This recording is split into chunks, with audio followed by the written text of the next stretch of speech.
Hello everyone, welcome to the channel Evolving Consciousness.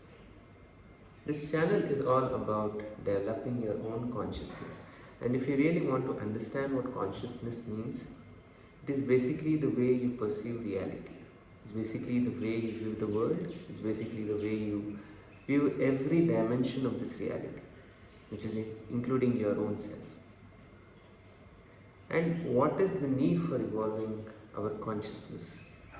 If you think about it, what really distinguishes humans from animals is the ability to think, is the ability to perceive, is the ability to create opinions, perspectives. Now, oftentimes these opinions and perspectives are based on our conditioning, are based on the past conditioning, our own belief systems. But there is always a need to evolve our consciousness. Because if you don't evolve the consciousness, sooner or later your consciousness is going to become like an animal. As they say, the mind is like a fertile garden, and if you leave it unattended, weeds are going to grow, and the fertile garden in no time becomes a barren land with no evidence of life. And this particular land becomes a house for a lot of rotten insects, and a lot of dirt gets accumulated over a period of time. So it's uber important that each of us tries to consciously evolve our consciousness so that we can be a happy personality, we can be a productive human being. A productive human being is not only an asset to himself but also an asset to the world around. He's like the flower whose fragrance is spread across everyone.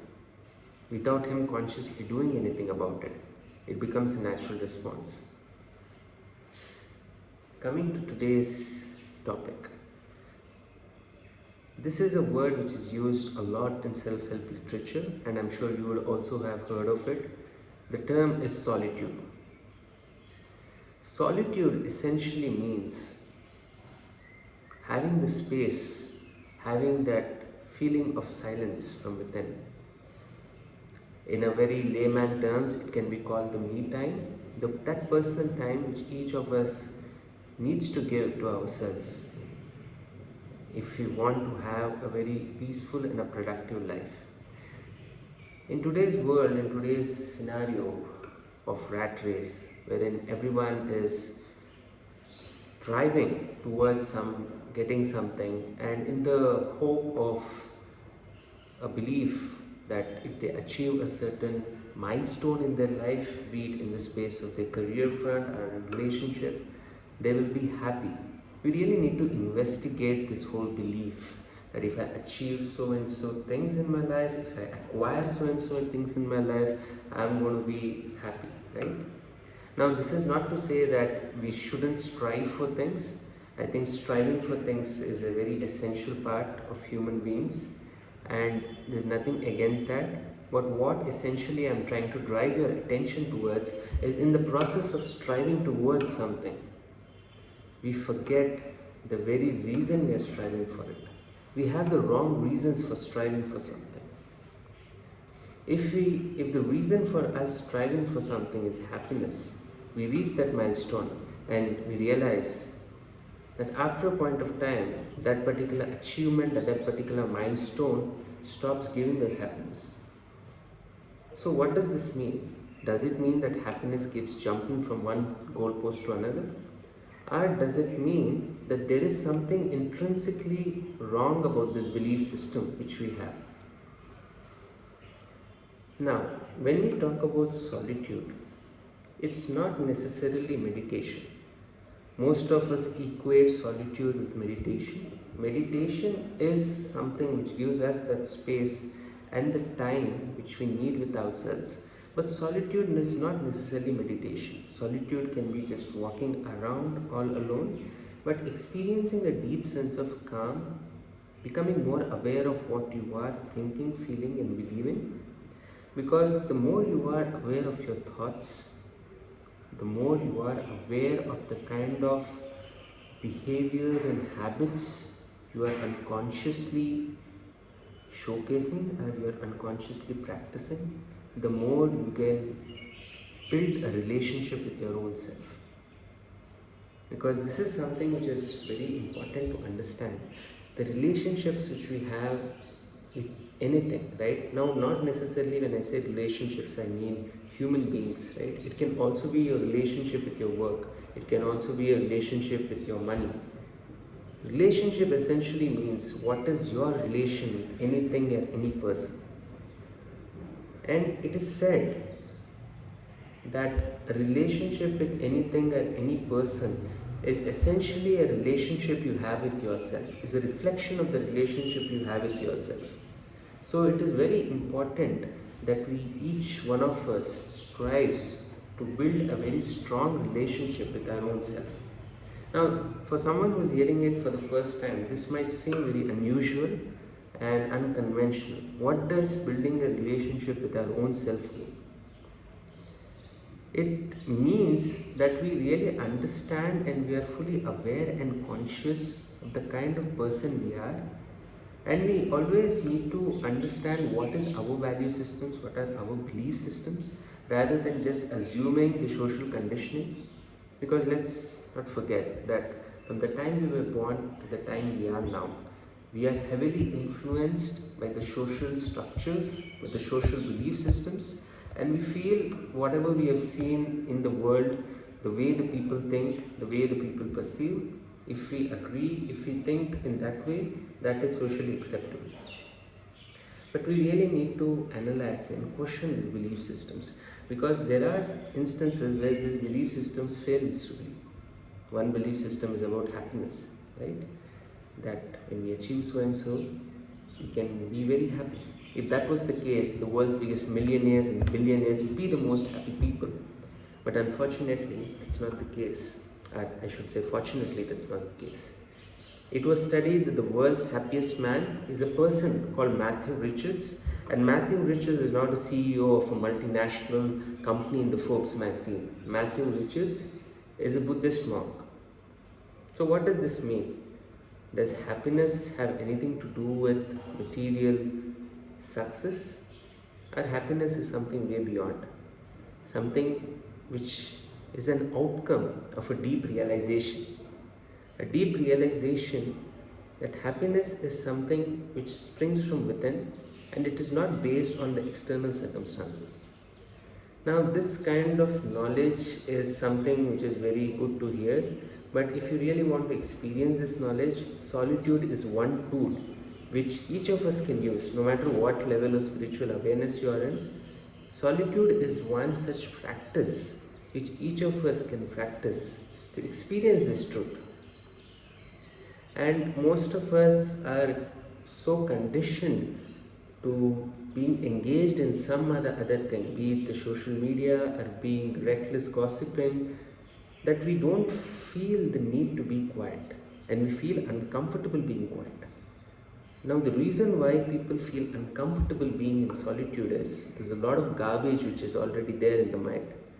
And when they are silent, the garbage just comes out. The awareness moves to that garbage. And they feel very discomforting and they feel a lot of pain which they were sort of hiding, or should I say they were distracting themselves from that pain by indulging in reckless entertainment or indulging in things which will give them a temporary relief. But when they practice solitude, they are able to become aware of their own weaknesses. They are able to become aware of their own diseases, of their own psychological patterns, of their own psychological thought structures. Now, what is the need to be uncomfortable? There is a very deep need for it, because the more you distract yourself from your pain, sooner or later you are going to face the heat of it. Let me give you an example.